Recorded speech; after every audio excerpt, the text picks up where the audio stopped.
and adjusted from what we called it the tabernacle. Yes. And the tabernacle built by whom?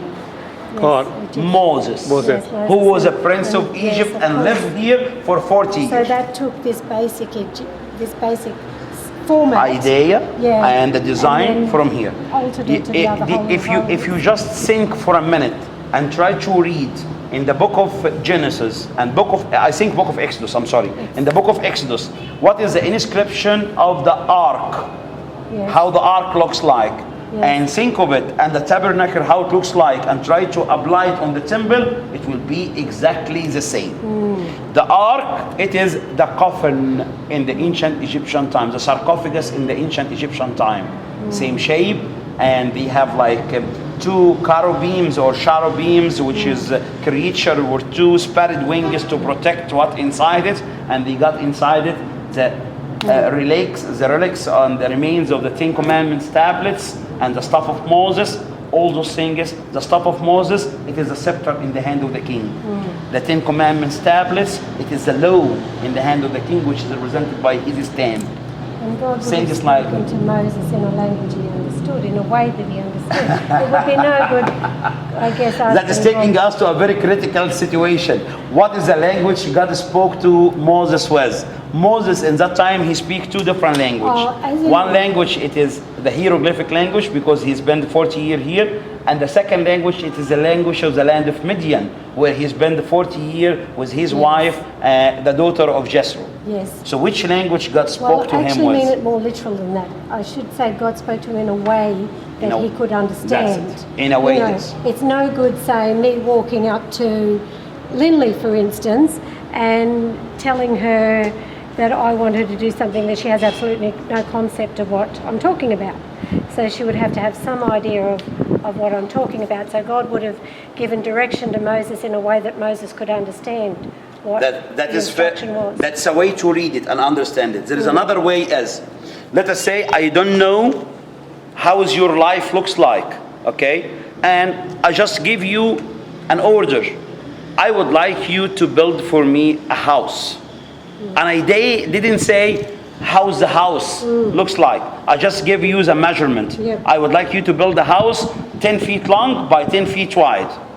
So what you will gonna do is you will gonna replicate the house you will live in back home. Yes. Once I didn't tell you this right and this wrong. Okay, that is another way to read it. Moses was living in Egypt, and that is actually the way to understand why Moses come to Egypt and why the Israelites come to Egypt.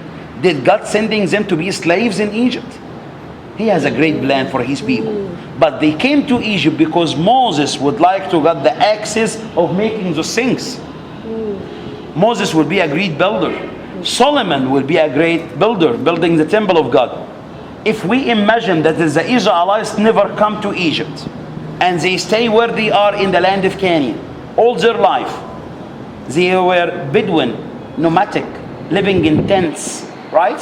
Moving from one place to one place, taking care of livestock. They never cut a stone to build a house with it. They never know how to erect a pillar like that. They never know how to make a ceiling made out of stone on the top of those pillars. And all of a sudden, Solomon need to build the temple of God. He will make it look like a tent because that is what he know. But when they come to Egypt, they understand in Egypt the way of building.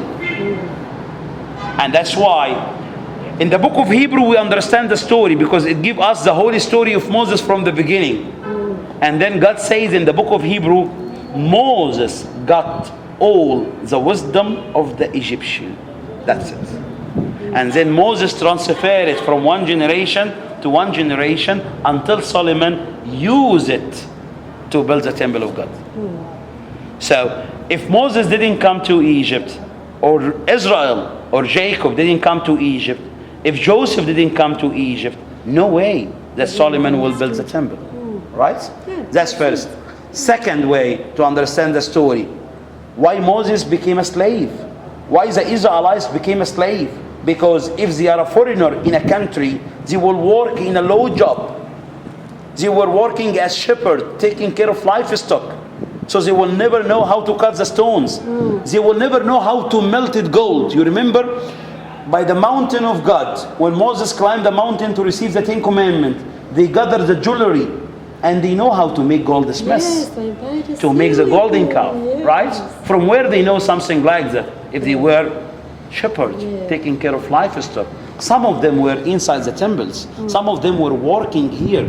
They got the wisdom of the Egyptian and then they use it when they go back home.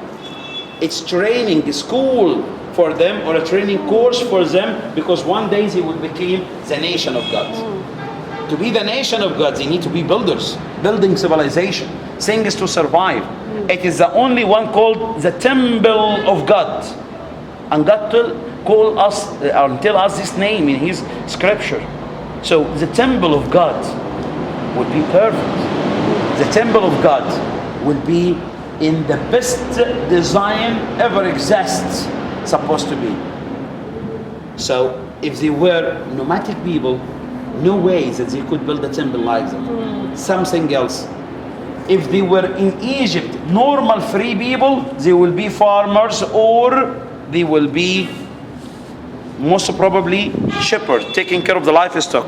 So they will not have an access to the civilization, to the secret of the civilization. How they cut the stones, how they do it, how they measure, how they build the things.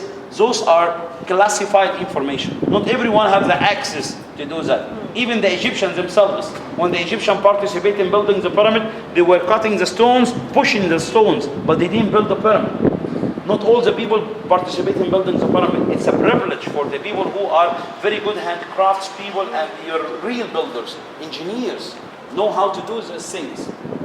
The access to the information, it is in the hand of only two categories in Egypt: the royal family and the high priestess. The high priestess, to be a high priest in Egypt, is inherited job. So the son of the high priest will be a high priest. So no way for anyone to go among and inside and mingle with this community. But God has a great plan. Make the heart of the king of Egypt hardened. So he gave the order to kill the Israelites' babies. And then his mother of Moses, put him in a basket, threw him to the river Nile. And the daughter, her heart softened to take him back to the palace. The same king who gave the order to kill him, now he is feeding him and raising him in the palace as a prince of Egypt. So as a prince of Egypt, he got the access for the whole knowledge.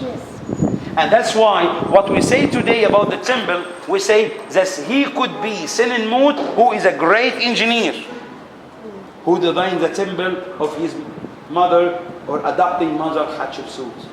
He became an engineer.